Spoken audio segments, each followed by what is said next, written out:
Now let's turn to Canada. The Khalistan row continues to gather momentum. It was a major political issue last year. Trudeau accused India of killing a Khalistani in Canada.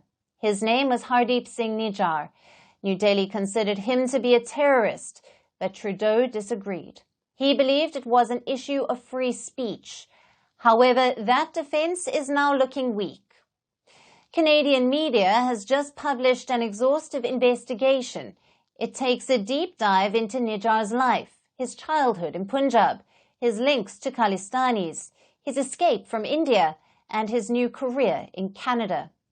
The report has quotes from Nijjar's so-called sermons. Let me quote one of them. "We will have to take up arms. We will have to dance to the edges of swords. Those who advocate peaceful methods, we need to leave them behind. What justice will we get this way?" It doesn't sound like activism. It sounds like a call to violence. And that's not all. Nijjar had close ties to members of the KTF. That's the Khalistan Tiger Force, a terror group designated by India. Apparently, Nijjar was asked to head this organization, but for some reason he declined. Nijjar also ran some military camps in Canada. He trained Khalistani youth to handle weapons.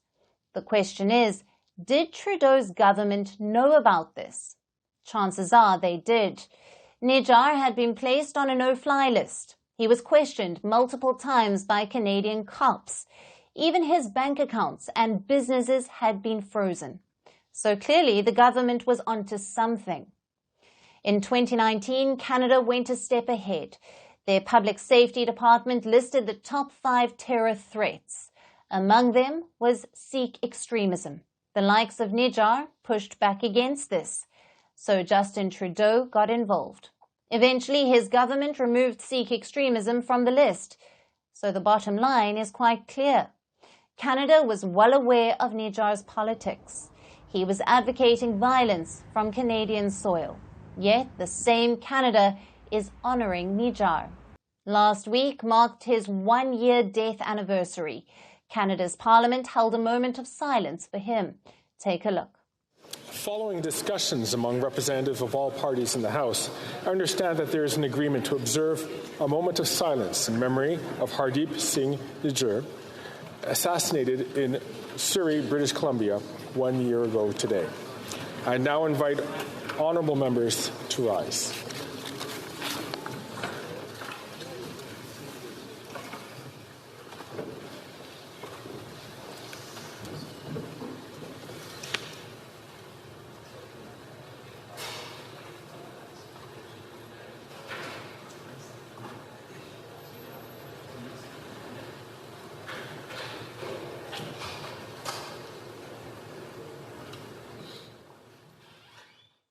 Not everyone supports this. Some of Trudeau's own MPs opposed the Parliament's move.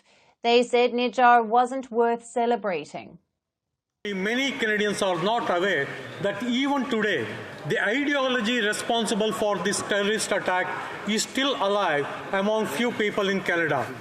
Recent celebration of assassination of Hindu Indian Prime Minister Indira Gandhi by Khalistan supporters, glorifying violence and hate, shows that the dark forces have been energized again and point to a dreadful times ahead. The problem is denial. To tackle terrorism, Trudeau must acknowledge it. Consider what happened this weekend. Sunday marked the 39th anniversary of the Air India bombing in 1985. A flight was heading to India from Canada. The Khalistani terrorists bombed it. They killed 329 innocent people, out of which 280 were Canadian citizens. This incident was the worst terror attack in Canada's history. To mark the anniversary, Trudeau released a statement. And guess what is missing from it? Any mention of Khalistan. It's like talking about 9/11 without mentioning bin Laden. The question is, why? What explains Trudeau's reluctance to condemn Khalistanis? Now, in one word, politics. There are more than 770,000 Sikhs in Canada. They are a powerful political bloc. Not all of them support the Khalistan movement, but those who do make a lot of noise. A prime example of that is Hardeep Singh Nijjar. Now, he would speak at Sikh community events, train young Sikh men, and give sermons in temples, so Trudeau and other Canadian politicians caught them. Recently, the Prime Minister attended a Sikh event in Toronto. As he walked up to the mic, the crowd began chanting Khalistani slogans. Take a look.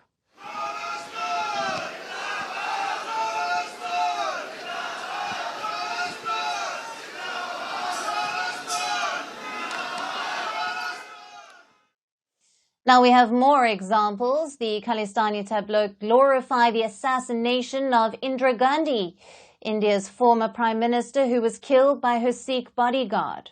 Last week, a mock trial was held for Prime Minister Narendra Modi. He was called a murderer by Khalistanis, yet Canada has failed to act. It's a dangerous policy for Justin Trudeau. He may think Khalistanis are his allies, but they will not hesitate to attack Canada.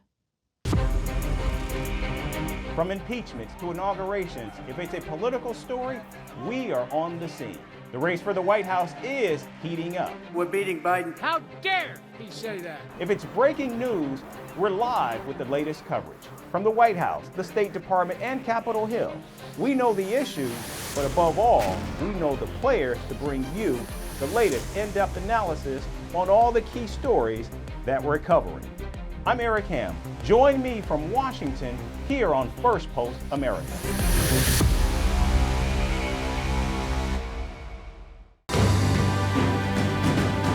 Firstpost reports from the world's second largest continent. Hello, I'm Alyson Le Grange. A very warm welcome from Durban, South Africa. We get you the news and the newsmakers from Africa. From elections to climate change to innovations and opportunities. As the world's attention shifts, we report from Africa, the heart of the global South. Join me every weekday live on Firstpost.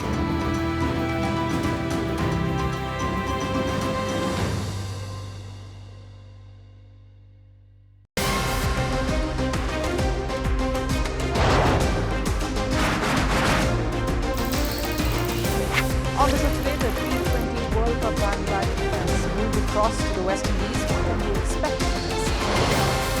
Hello, I'm Alyson Le Grange, coming to you from Durban, South Africa. Today we have a special show.